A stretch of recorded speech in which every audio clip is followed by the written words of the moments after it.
like to share with you my personal story of how music has dared me to confront my anxiety and taught me 3 important life lessons. When I was in the 5th grade, I was diagnosed with severe anxiety and an obsessive-compulsive disorder, also known as OCD. I always had an active imagination and liked control as a child, but at some point I started to develop crippling anxiety based off of certain triggers. I would then try and manage this anxiety with repetitive behaviors. If you don't know what OCD is, it's almost like a stutter in your thoughts that then translates into behaviors on loop. Stopping the stutter is really hard. My trigger in 5th grade was anything having to do with germs or dirt. I sought comfort from my fear of getting sick by washing my hands repetitively until they would bleed. It would sometimes take me over 2 hours to go to bed because of elaborate routines I had to carry out in order to feel safe. I would bring a roll of paper towels to school that I would sit on in the cafeteria because I deemed the chairs to be too dirty. As you can imagine, this disorder was extremely difficult to cope with as a little 5th grader, but through hard work, I got better. And then I got so much worse. Freshman year, my OCD took a turn. I no longer worried as much about getting sick, but I worried about trying to be perfect, as if this is something that even exists.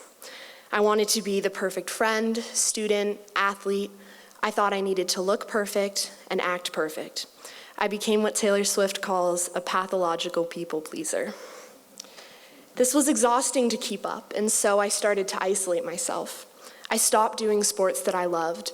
I found myself worrying about whether or not people liked me instead of just trying to be myself. I started to develop verbal tics where I would have to say something over and over, like saying goodbye. It was on a loop, like how I used to wash my hands. This repetitive behavior did not do me any favors navigating freshman year.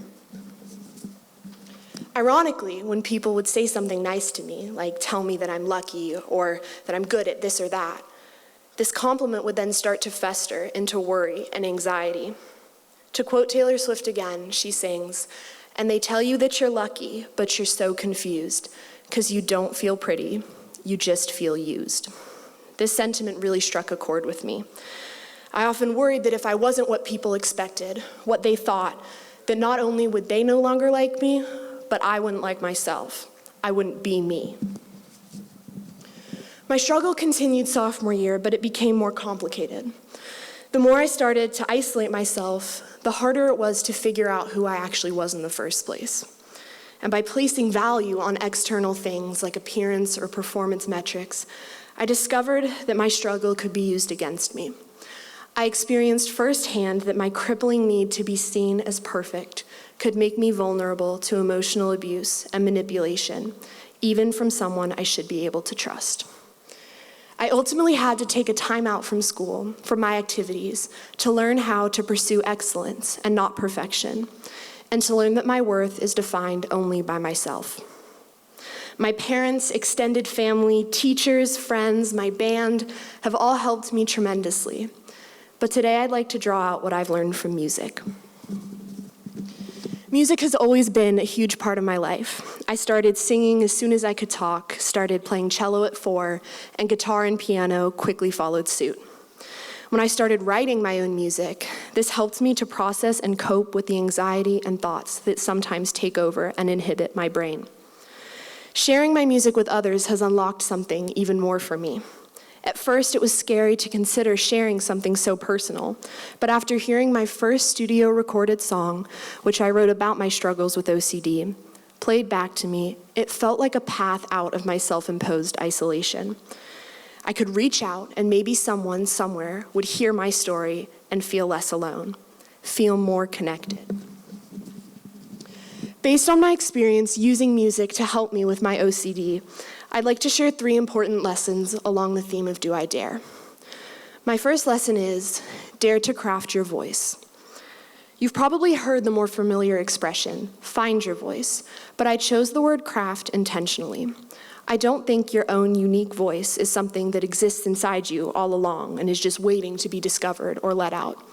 I think that's only part of the story. You do have a voice, but you have to train it, stylize it, spend some time mimicking others, choose what you like, ditch what you don't, finding what suits you and what grows with you. This idea of crafting your own unique voice in the music industry can be daunting because it may feel like there's nothing new. But I've realized that what makes my voice unique is how I put it all together in a way no one else has, simply because I'm me. I think this might be true for everyone, however you choose to express yourself, whether through music or art or business, sports, activism, whatever. My second lesson is dare to be undone. By undone, I mean dare to be incomplete. Dare to uncover all the imperfect parts of yourself. Dare to let others see these imperfections and love you for it. Dare to love yourself for where you're at. A lot of musicians have shared their challenges recently with mental health. Artists like Taylor Swift, Billie Eilish, Shawn Mendes. This has led me to wonder if maybe some parts of me that have fueled my OCD, such as my imagination, my intensity, my need to connect, maybe these are also what help fuel my craft. Maybe divergent thinking can be both destructive and creative. Perhaps for yourself, you might find that whatever you consider to be a weakness may actually be the flip side of your strength. This leads to my last lesson. Dare to get better. It can be scary to admit that you are undone, but it can be even scarier to admit that you want to get better. Because what if you can't? What if it's too hard? What if you break again? Mental health is challenging because there's a lot of blame and shame attached to it. People can assume that you've brought your troubles on yourself, and you can get discounted as being either lazy or crazy. These labels can then be tempting to take on yourself, and you can even want to hide in them. But I know from my journey that daring to get better means not settling for labels.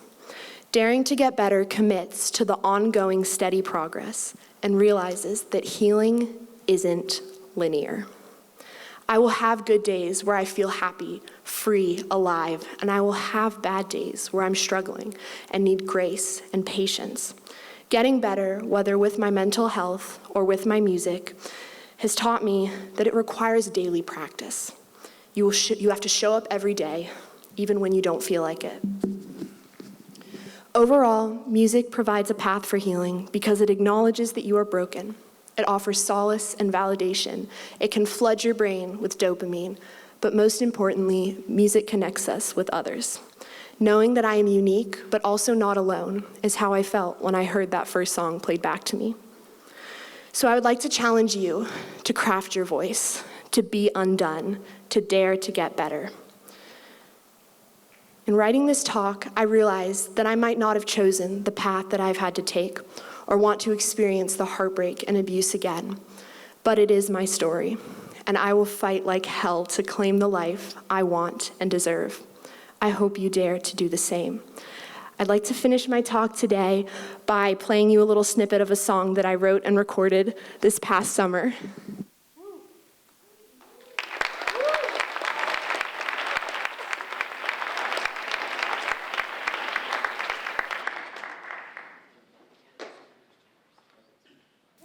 Okay, so this is a song, like I said, I wrote and recorded this past summer. It's about my journey and especially how I have dared to be undone. I wrote this song from the perspective of singing it to someone else, but the more I've listened to it and worked on it, I've realized that I'm actually really singing it to myself. So this is a snippet of a song called Love Me Undone.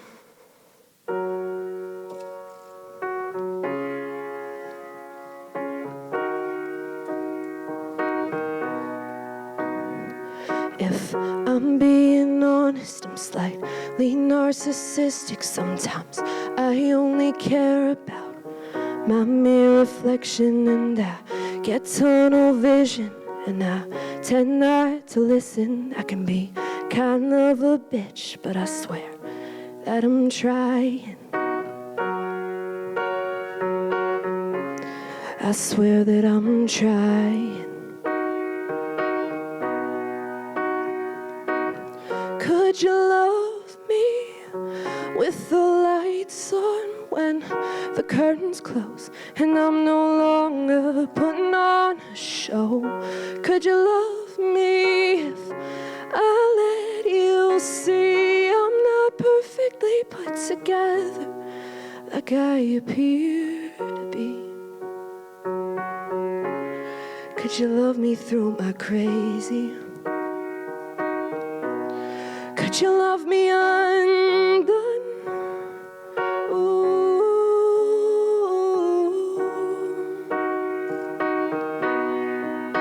Oh, and if I'm being honest, sometimes I don't like myself all that much. I fear that I'm becoming someone that I know I'm not. Don't wanna be seen as vapid or selfish, but sometimes it's easier when all they expect me to be is gorgeous and perfect and poised into joy and an angel. I'm dying, but I swear I'm trying. Could you love me with the lights on when the curtains close and I'm no longer putting on a show? Could you love me if I let you see I'm not perfectly put together, but that's all right with me? Could you love me through my crazy? Could you love me undone? Ooh.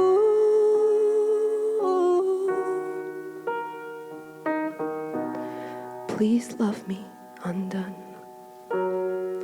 Thank you so much.